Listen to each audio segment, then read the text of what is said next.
today we're going to read Maddi's Fridge. So that's the title of our story. It's written by Lois Brant. So what do we call the person who writes the story? The author. Illustrated by Vin Vogel. What does the illustrator do? Draws the pictures. Good job. When Sophia and Maddi played at the park, they stretched their toes to the sky. They climbed to the top of the ladder and flew off the end of the slide. They stayed until the buildings grew long shadows and even the taxi stopped honking. Let's play on the climbing wall, Maddi said. No way, Sophia said. I can't reach. Yes way, Maddi scooted up to the top of the wall. Your turn. Sophia put a foot on the bottom of the rock, grabbed with one hand, and she stretched but couldn't reach the next hold. Sophia's stomach growled. I give up. Let's get a snack. No way, Maddi said. Let's stay here. Yes way. Sophia ran to Maddi's building and raced up the stairs. Wait! Maddi ran after her. Maddi was the best climber, but Sophia was the fastest runner. Sophia swung open the door of Maddi's fridge. What have you got? We have milk, Maddi said. I'm saving it for Ryan. He's still little. Why doesn't your mom go to the store? Sophia asked. We don't have enough money. But what if you get hungry? We have some bread, Maddi said. I guess I'll go home to eat, Sophia said. Please don't tell anyone, Maddi said. Okay. Promise? I promise. Sophia ran home past the bookstore and grocery store. The sun went down behind the buildings and took all of the colors with it. Good timing, Mom said. Dinner's almost ready. Louis was wrestling on the floor with Pepito. Sophia opened the refrigerator door. Pepito peeked inside. Sophia's fridge was full of milk and eggs and tortillas and cheese and lettuce and jam and salsa and tofu and even half a can of dog food. Here you go, Mom said. Sophia and Louis each had a plate of fish and rice. Mom had a plate of fish and rice. Even Pepito had his bowl of dog food with a little fish and rice. Maddi and Ryan only had some bread and a small carton of milk. Sophia couldn't tell Mom. She had to keep her promise to Maddi. Not fish again, Louis said. I want cheesy pizza bombs. Cheesy pizza bombs are a treat, Mom said. Fish is a good source of protein. Is fish good for kids? Sophia asked. Yes, Mom smiled. Fish is perfect for kids. That night, Sophia had an idea. Yuck, Maddi said the next day. Oh, Sophia said, double yuck. Fish may be good for kids, but fish is not good for backpacks. After school, Sophia and Maddi raced the climbing wall. Sophia got there first, but Maddi scrambled past her to the top of the wall. Sophia stretched and stretched. Keep trying, Maddi said. You'll get it. I can't. Sophia jumped down. It's too high. That night, Sophia, Louis, and Mom ate frittata. Pepito had his dog food with a little bit of frittata. Maddi and Ryan still had an empty refrigerator. Sophia couldn't ask for help. That would break her promise. She had to try again. Are eggs good for kids? Sophia asked. Not as good as cheesy pizza bombs, Louis said.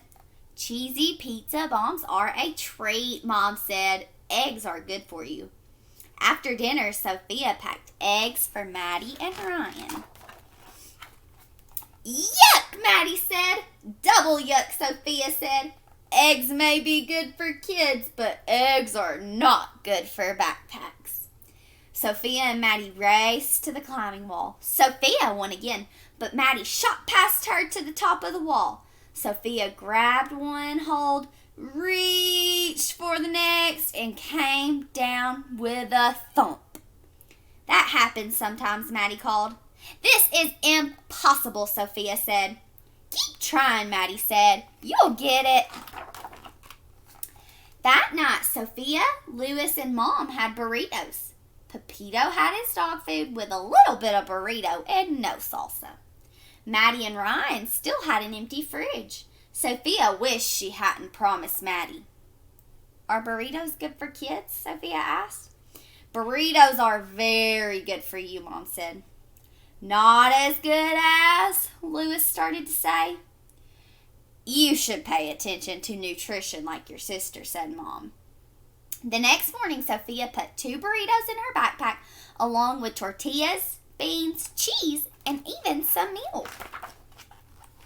No thanks, Maddi said. You haven't even looked, Sophia said. Is it fish, Maddi asked. No. Is it eggs? No. Is it gross? I don't know, Sophia said. Maddi shook the backpack. Something sloshed. Let's look together, Maddi said.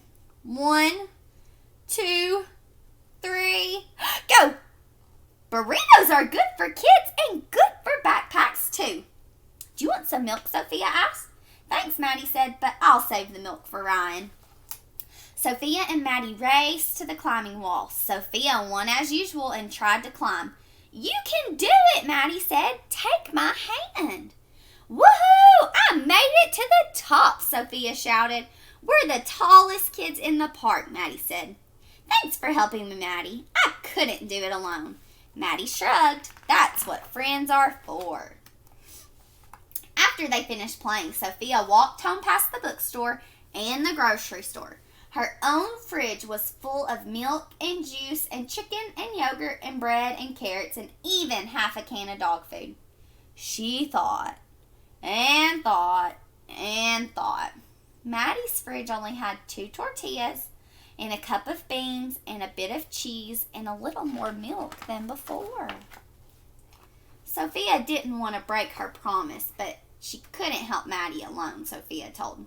She hoped Maddi wouldn't be mad. I'm glad you told me, Mom said. Let's see what we can do together.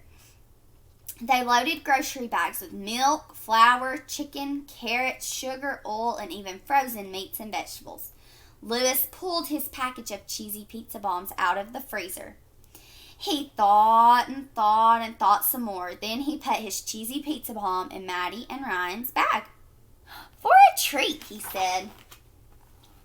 At Maddi's apartment, the moms talked. Louis and Ryan played. Sophia and Maddi ran to the park. You broke your promise, Maddi said. I'm sorry, Sophia said. Are you mad? A promise is important, Maddi said. You're more important, Sophia said. I wanted you to have milk too. Maddi smiled. Are we still friends, Sophia asked. Always, Maddi said. Double always, Sophia said. Cheesy pizza bombs, Louis yelled. Our moms made cheesy pizza bombs. For a treat. Sophia and Maddi raced up the stairs. Sophia slowed down so they could run together. That's what friends are for. So, why do you think the title of this book is called Maddi's Fridge? Because it was about how Maddi didn't have food in her fridge. When Sophia broke her promise and told her mom about Maddi's fridge, did she do that to be mean or to be helpful? She did it to be helpful because she knew Maddi's family needed food, and if she told her mom, she could help her. Why do you think the eggs and the fish didn't do good in the backpack? Because it needs to be in a fridge to keep cool. So why did the milk and salsa and burritos do good? Because she waited until the next morning to get them out of the fridge. What could we do if we had a friend who we knew they didn't have food? Could you tell an adult? Could you tell your teacher or your parents? Yes, we need to help out other people when we can. What are some other ways that we can help people? Share with me some ideas of ways we can help others. All right, let's talk about some vocabulary words from this story. Sloshed. What does sloshed mean? It means to shake around with a splashing sound. Like I have this bottle of water and I could slosh it around. Do you hear it? So it's just kind of splashing around. What about a promise? That's something we say that we're going to do and not break it, but sometimes we need to break our promise if it's going to help someone like it helped Maddie. What does nutrition mean? They kept talking about the nutrition in their food, like the protein. Nutrition is what is in the food, what it can do to nourish our bodies to make us healthy and strong. What was protein? They talked a lot about protein. It's what we get from like meats and eggs to help our muscles grow strong and our bones stay strong, so it's important that we have that. So I want you to keep thinking about ways that you can help others after reading this story and share them with me as you think about them.